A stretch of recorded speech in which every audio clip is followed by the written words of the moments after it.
can't believe it. Russ fired me just like that. Well, that is the most ridiculous thing I've ever heard of. Terry, are you sure that you understood Alex, no! He meant every word of it. There was no doubt about that. You are no longer director of nursing. He said you are no longer an employee of this hospital. Well, the boy must be losing his mind. Look, just don't pay any attention to him. The only man with authority to fire you is Lester Lewis. No, Russ claims he has that authority. I still can't believe it. Hey, no, Alex, what is happening? Is this some kind of a nightmare? Look, just calm down. What am I going to do? Look, just hold on. Now, this isn't over. Not by a long shot.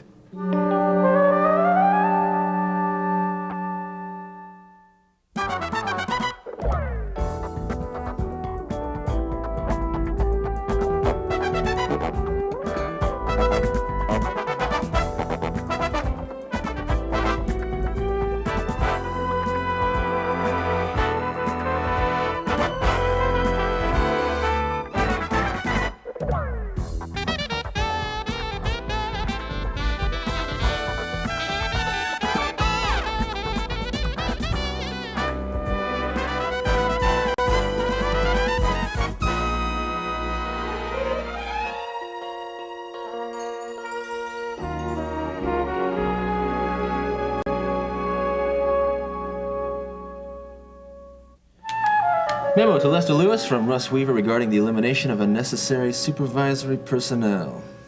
The dismissal of Terry Davidson from the position of Director of Nursing provides us with a unique opportunity to eliminate that position entirely and... Yes. Yeah, well, tell Dr. Greeley that if he wants to see me, he can make an appointment. You've got my schedule. Book him next week sometime. Weaver, I want to talk to you. Yeah, well, I'm busy right now. Now. You've just gone too far this time. Too far. What are you talking about? You don't have the authority to dismiss Terry Davidson. My authority comes from Mr. Lewis. You know good and well he would think this is an outrage. I've already put in a call to him. You can't do that. He's on vacation. Well, then he should have thought about that before he left you in charge. She fooled you too, huh? Weaver, Terry Davidson is the finest director of nursing this hospital has ever had. Yeah, well, I figured you'd say something like that. After all, you two did have a little thing going together, didn't you, for a while there? Terry and I are friends, but... Friends, huh? Weaver, I don't expect you to be able to understand this, but Terry's dismissal is strictly a professional matter. Yeah, sure it is. Now, let me tell you something. Don't interfere with my decisions concerning hospital personnel. It's none of your business. When your decisions disrupt the operations of an entire hospital, it is my business. You know something, Weaver? I think this job has gone right to your head. Anyone who would fire Terry Davidson must be unbalanced. Well, I'd watch out what I say there, Doctor. You may find your own job in jeopardy. I have been on the staff of this hospital for 22 years. And I am not going to stand by and see you destroy everything that has taken us so long to build up. Perhaps you've been here just a little bit too long. Weaver, I intend to do something about this. And I don't care if I have to bring in the entire board of directors. But you are not going to get away with this.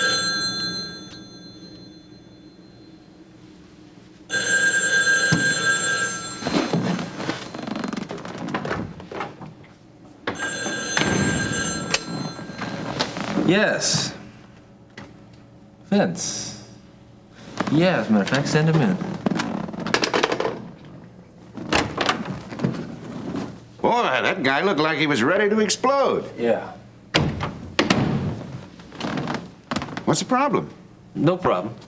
You've just been here a little bit too long, that's all. But I think I can take care of that.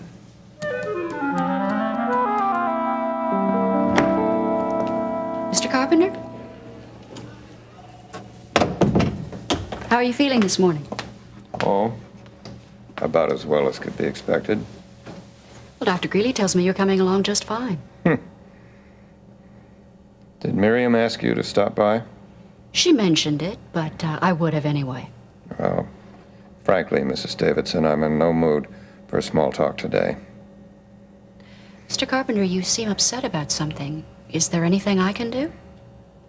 Well, Dr. Greeley may have said that everything was going along fine.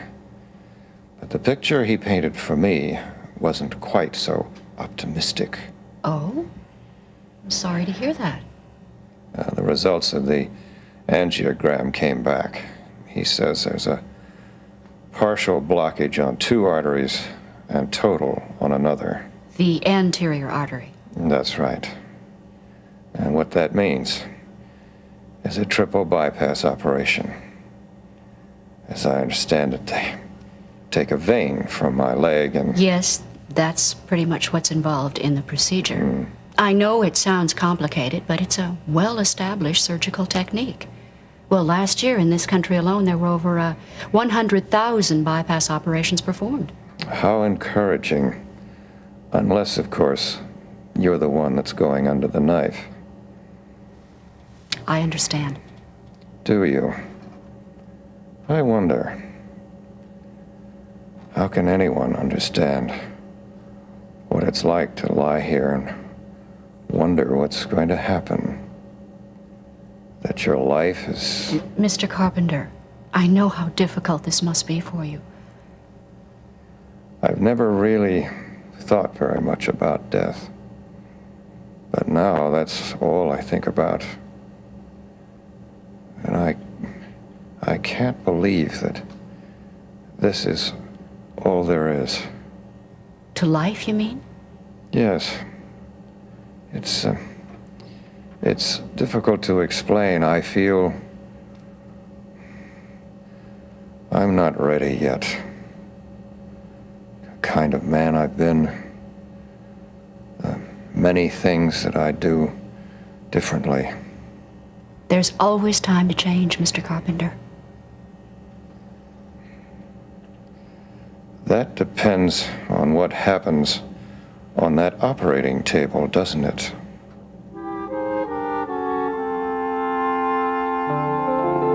It's an interesting approach you have to personnel management. Well, it seems to be working.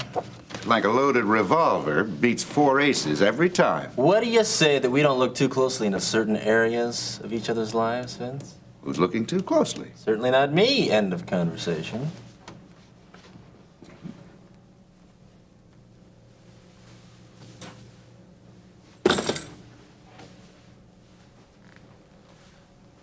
Well, happy in our job. Yeah, I'm really not in the mood today. Simple question. No such thing as a simple question from Vince Cardello. True. No such thing as a straight answer from his son. Not true. You ever hear of a fighter named Johnny DiLorenzo? I'm not interested in taking a trip down memory lane this morning. Indulge me, will you? Indulge me, will you? Will make this little interview go any quicker if I do? Maybe. Second stupid question today. No, I don't remember Johnny DiLorenzo. Well, he was supposed to be one of the greatest welterweights of all time. I take it this little story is going to have an unhappy ending. Correct. And so might yours, for the same reason. You sure you wouldn't like to wait for Wally and the Bee before you get to the moral, Vince?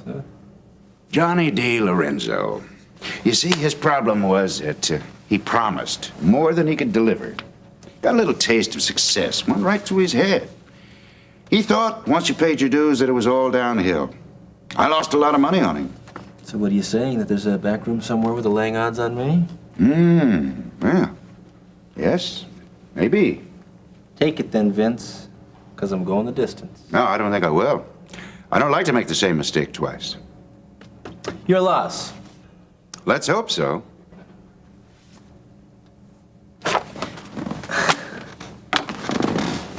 Look, I'm not letting anything get to my head. Did it ever occur to you that maybe I'm learning from my mistakes and maybe I know what I'm doing? Maybe. Well, I have. And I do. I feel like I'm back on the football field again, and I feel as comfortable here as I did there. I belong here, Vince. Are you going to issue shoulder pads and helmets to the other employees? Oh, boy, I'm really surprised that my little approach seems so unfamiliar to you. Oh, I recognize it. And they may be right. Imitation is the sincerest form of flattery. But you see, Russ, my tactics weren't designed for this kind of an operation. You may be in over your head, kid. Think about it.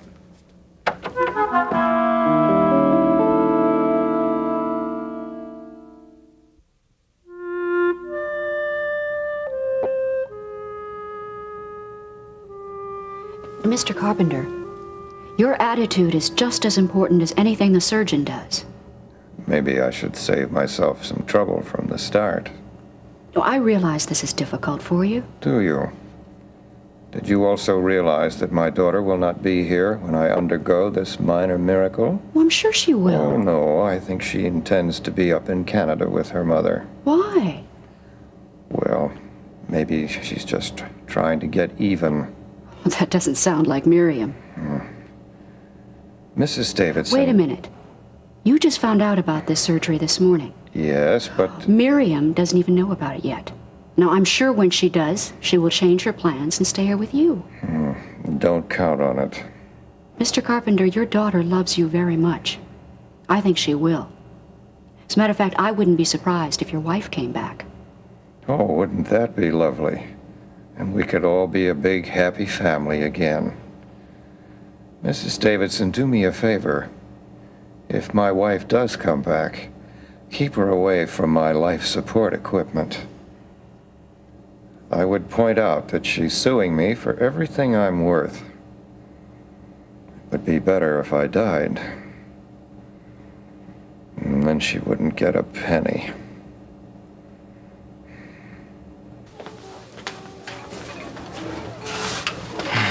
You know, while you were away, I tried to put you out of my mind, but I couldn't. Thanks. I used to wake up late at nights thinking about you. You can ask Mom. I practically drove her nuts walking around the house all late hours of the night, and I don't think either one of us got any sleep. I thought about you, too. Every song I sang for you. Lionel was, constantly after me to put some upbeat music in my act, but I couldn't do it. I couldn't fake it. So I kept on singing the old songs, the sad ones, right from my heart. And when I finished, there wasn't a dry eye in the house. You know, maybe now, lady, you can start singing a different song. Maybe we both can. Yeah, look, you know, we might as well admit it. We belong with each other. Is that what you want? Yeah, that's what I want more than anything else in the world. Me too? Well, I mean, now that that's all settled, I mean, it seems like the rest should be simple. Is it? Well, I guess we can move back in. I guess that would be a start. A start? What do you mean? Gene, do you think we're being practical? I mean, what if we start fighting again and we split up? I told you I don't want to drag Jimmy through that again. So maybe it would be better if we made sure before we made the commitment. Carla, I am sure. Aren't you? About my feelings for you, yes. The future? The future? Carla, who can say what's going to happen in the future? Who knows? I mean, we ought to live today. Live for the present. All I know is that I want to be with you and Jimmy. And I want that too. I did a lot of praying while I was away. And I came back because I felt a leading from the Lord. It's time for us to start working out our problems and become a family again.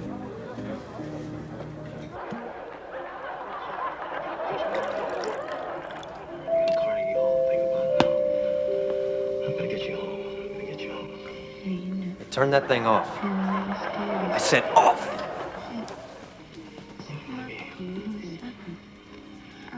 Now get out of here, both of you.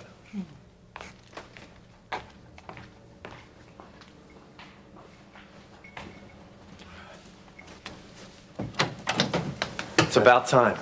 Well, I've been following her, like you said. Yeah, you better be. How'd it go? Well, she came out of the house this morning, and she stood around talking to that black lady for a long time. Lance. And from 9:07 to 9:23. I got no idea what they were talking about. But they didn't see you, did they? No one saw me. I was real careful. Okay. What next?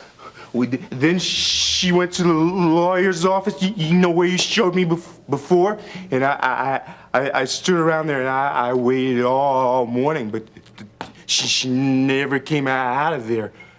Lance, you sure I gotta wait there for her? It gets kind of boring. You're not being paid to be entertained.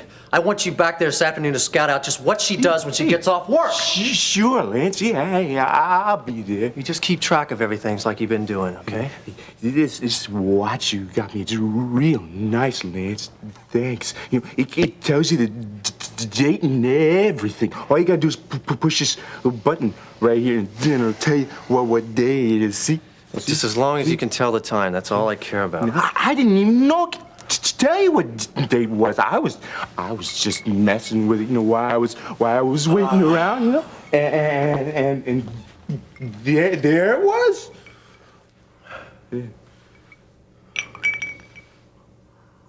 Hey, Lance. Yeah. Nothing. Just thanks for the watch. That's all. What's the matter with you? You know no drinking on the job. Right. Ronnie doesn't let me do no drinking while I'm working. Right. Lance,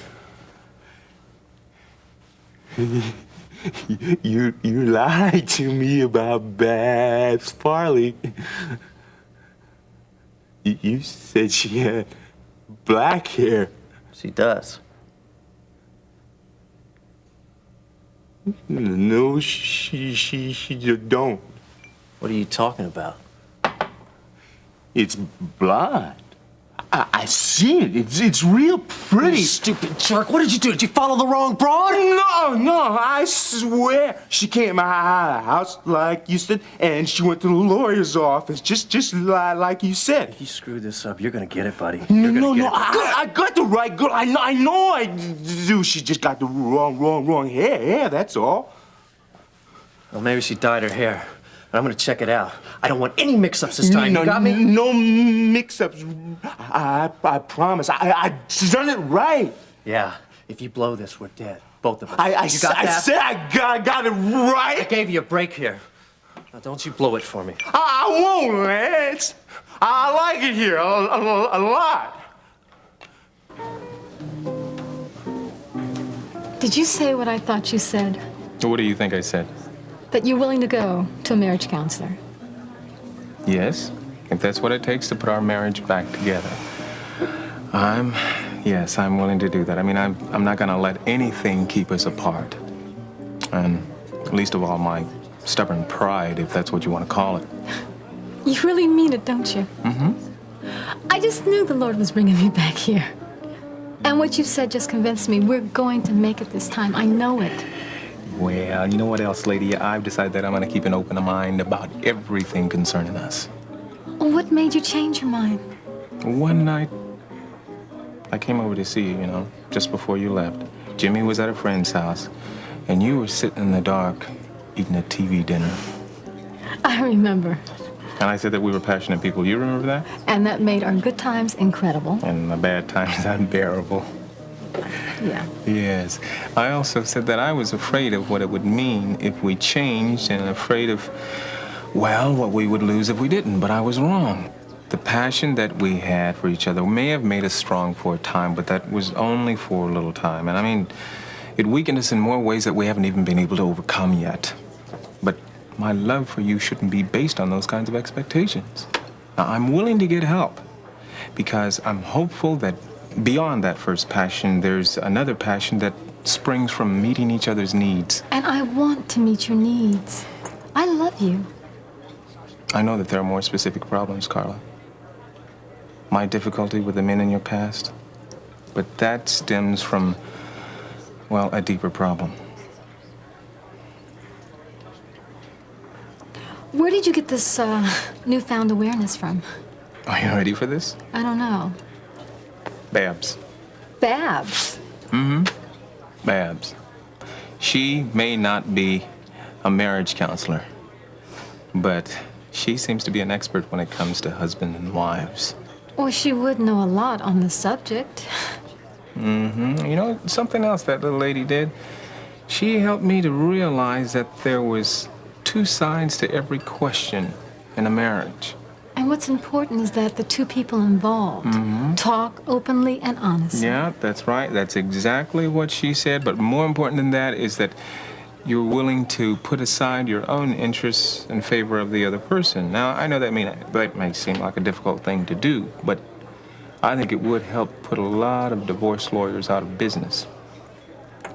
Babs sounds like she knows what she's talking about. Maybe I should drop by and have a chat with her myself. Yeah, I say that's not a bad idea, lady. Sure helped me to change my way of thinking on a lot of things.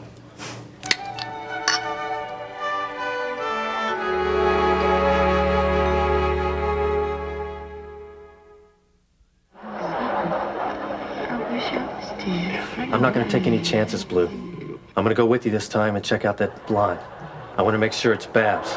I don't want any slip-ups, you understand? There's too much at stake here. Then what are we gonna do with her? Once we grab her, you mean? Yeah. We're gonna have a lot of fun. Let's put it that way. You got girls all over this place. What's so special about this one? Ron wants her. That's what's so special. He wants to ask her a couple of questions, and he'll turn her over to us. Oh, I get it. Okay. Take it easy now. First, we gotta make sure we got the right day. Then we gotta work out a plan. You understand? Then I can take care of her, huh? Well, we'll see.